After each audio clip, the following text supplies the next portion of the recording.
Bismillahirrahmanirrahim. Assalamualaikum warahmatullahi wabarakatuh. Perkenalkan, nama saya Aji Syukron Makmuri. Saya mahasiswa Fakultas Ekonomika dan Bisnis Universitas Gadjah Mada, jurusan Ilmu Ekonomi 2018. Jadi di sini saya akan mempresentasikan TED Talk tentang kuliah atau kerja, atau kuliah sambil kerja, atau kerja sambil kuliah. Pernah nggak sih berpikiran bahwa tidak semua orang itu memiliki kesempatan untuk kuliah di sebuah universitas? Terkadang bukan karena mereka tidak memiliki skill yang dibutuhkan untuk masuk ke sebuah universitas, namun hanya saja keadaan ekonomi yang membuat mereka sedikit terhalang untuk mencapai cita-cita mereka untuk kuliah di suatu universitas. Kadang beberapa dari mereka terkadang memilih untuk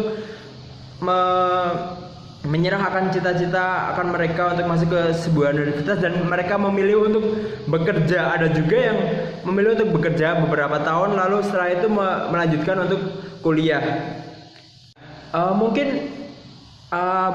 bukan beberapa sih, ada banyak juga mahasiswa yang ya dari kalangan menengah ke bawah itu memiliki kesempatan untuk masuk ke dalam sebuah universitas, ya karena saya juga kuliah sambil kerja, jadi saya bisa berkata seperti ini. Nah, mereka memiliki kesempatan untuk masuk ke sebuah universitas, namun perjuangan mereka itu nggak cuma sampai di situ, di mana mereka harus melakukan part time job atau kerja sampingan untuk memenuhi kebutuhan sehari-hari mereka, membayar biaya kuliah dan juga membayar kos. Ya mungkin ya jika mereka mendapatkan beasiswa, tapi kan nggak semua orang mendapatkan beasiswa dan mereka harus menanggung biaya hidupnya itu dengan sendiri.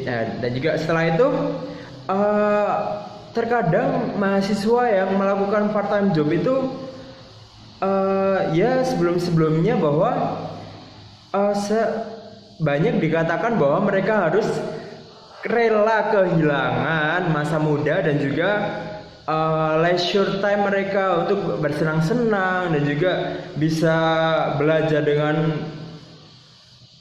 waktu yang dia miliki bisa digunakan untuk belajar. Nah seperti itu banyak juga. Sedangkan yang dia lakukan adalah setelah kuliah, habis itu langsung kerja, dan juga habis itu belajar ngerjain tugas. Nah kan circle-nya cuma di situ-situ aja ya.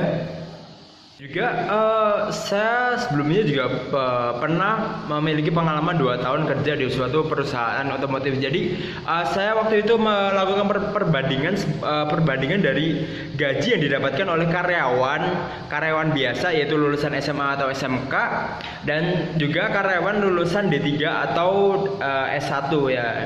Biasanya jadinya atasan atau leader atau supervisor ya. Jadi sebenarnya kalau dari segi gaji ya itu yang lulus dari SMA atau SMK itu ya sebenarnya lebih tinggi ketimbang mereka yang lulus dari D3 atau S1, dikarenakan mereka memiliki lebih banyak waktu buat lembur untuk menutupi produksi. Sedangkan kalau misalnya D3 atau leader itu sepertinya agak jarang buat mendapatkan waktu lembur. Namun di sisi lain bahwa ketika misalnya lulusan dari SMA atau SMK itu hal yang paling beruntung adalah ketika diangkat menjadi karyawan tetap. Nah ketika dia diangkat menjadi karyawan tetap, otomatis kan dia tidak perlu memikirkan tentang masa depan yang akan dia lakukan, dikarenakan ya dia pasti akan mendapatkan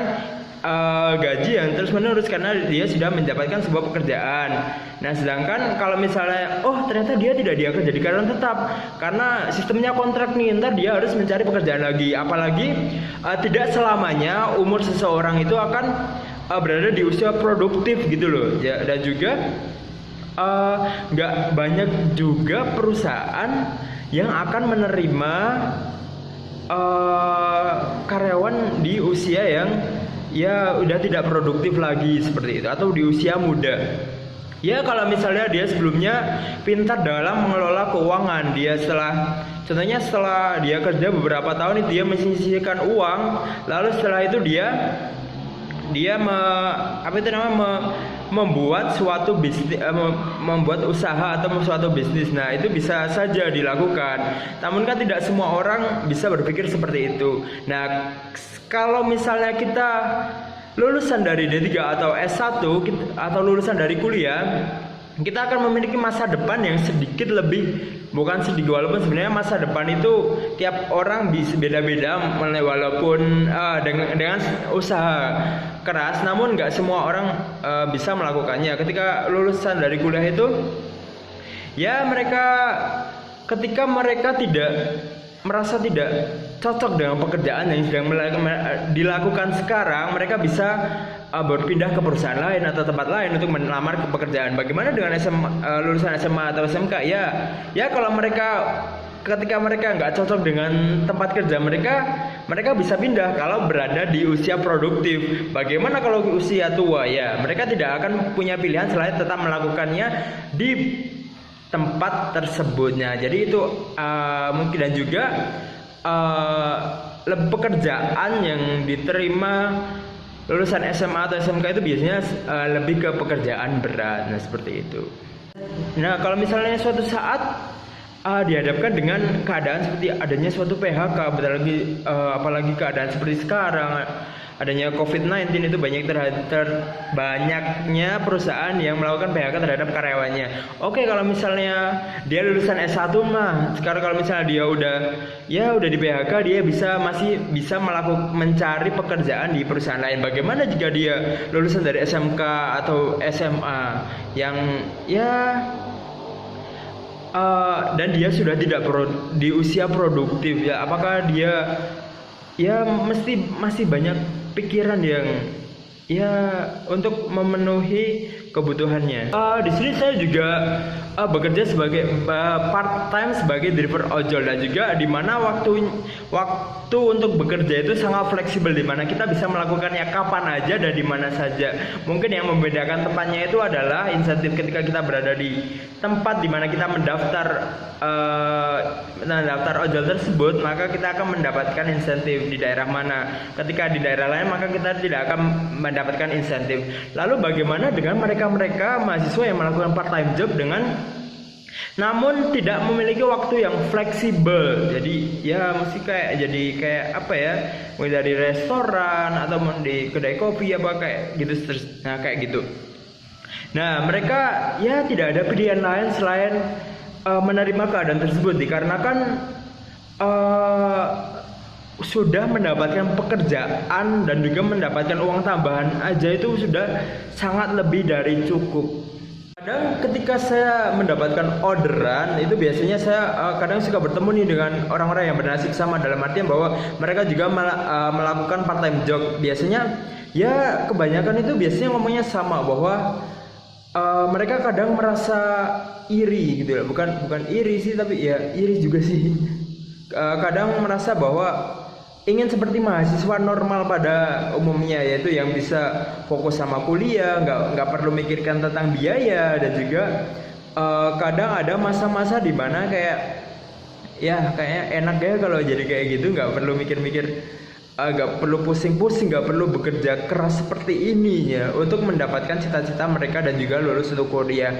Namun bukan berarti itu selalu terpikirkan ya. Cuma kadang kalau misalnya lagi banyak pikiran, ternyata lagi deadline buat bayar kosan dan juga bayar contohnya bayar kosan, bayar UKT, dan juga bayar buat makanan sehari-hari. Nah, seperti itu. Mungkin kalau misalnya lagi banyak pikiran, banyak masalah di rumah juga, nah itu lagi kepikiran seperti itu juga. Kadang juga mereka saling berbagi cerita nih tentang bagaimana cara menghadapi dan juga gimana mereka bisa tetap bertahan sampai sekarang. Nah, seperti itu. Kadang untuk menyelesaikan suatu masalah itu kan kadang semua masalah itu nggak butuh solusi ya. Yang dibutuhkan adalah ketika masalah itu dikeluarkan dan juga kita berbagi dengan orang yang memiliki masalah yang sama, dan juga contohnya orang yang bernasib sama itu biasanya ketika kalau berbagi cerita kita serasanya beban kita sedikit berkurang ya. Hal lain yang mungkin merasa kadang menjadi iri bahwa mereka tidak bisa mengembangkan potensi apa yang ada pada diri mereka. Biasanya ya kadang ketika contohnya nih kita berjiwanya ini nih kita pengusaha bisnis gitu kan, walaupun sebenarnya lewat beberapa pekerjaan part time job itu kita juga bisa mendapatkan experience dalam bisnis tersebut. Namun kan ada saat dimana kita pengen melakukan terjun langsung ke dalam dunia bisnis tersebut atau mendapatkan koneksi dari orang-orang yang atau komunitas yang memiliki cita-cita yang sama. Nah seperti itu. Kadang juga mereka ingin juga melebarkan koneksi mereka. Ini kok kayak wifi aja ya. Jadi kayak ingin mendapatkan kawan. Jadi kan suatu saat kan nggak kemungkinan untuk kita bekerja sesuai dengan bidang yang kita miliki kan ya 50-50 kan ya, kan kita nggak tahu kedepannya mau gimana apa. Jadi ketika kita memiliki koneksi yang banyak bisa juga kita mendapatkan ini ada lowongan di sini nih, ini ada lowongan di sini. Nah kita jadi itu memudahkan kita untuk kedepannya seperti apa. Jadi dia setelah SMA atau SMK dia memutuskan untuk bekerja. Ketika dia bekerja dia disambi dengan kuliah. Ada juga banyak juga yang melakukan hal tersebut. Jadi contohnya Senin sampai Jumat dia dilakukan untuk bekerja, sedangkan untuk Sabtu dan Minggu dia digunakan untuk kuliah. Namun nggak semua perusahaan bisa melakukannya ya, mungkin cuma di beberapa sektor itu bisa dilakukannya tersebut. Ada juga orang yang melakukan hal tersebut, tapi juga yang mungkin mereka bukan keluhkan sih ya, yang mungkin kadang mengganjal ya seperti tadi bahwa ada kalanya mereka ingin juga maksudnya bisa full kuliah gitu ya. Mungkin mungkin kalau dalam hal ini mereka lebih enak. Kenapa? Karena dalam artian dari segi income mereka sudah terjaga. Namun mungkin dari segi leisure mungkin mereka ya tidak sebanyak yang dimiliki oleh orang lain. Nah seperti itu juga. Namun mungkin itu beberapa hal yang mungkin bisa menjadi gambaran yaitu tentang kuliah atau kerja kita. Ketika apa pilihan yang mungkin sebenarnya semua itu ada resiko dan juga ada keuntungannya, tergantung mana yang akan kita pilih. Yang terpenting adalah kita tetap bersyukur atas apa yang kita miliki dan jalani. Jangan menyerah akan cita-cita yang akan kita gapai, karena banyak orang yang mungkin akan menginginkan berada di posisi kita. Namun kadang kita ya mungkin sebenarnya nggak selamanya kita berpikiran negatif. Mungkin kalau misalnya lagi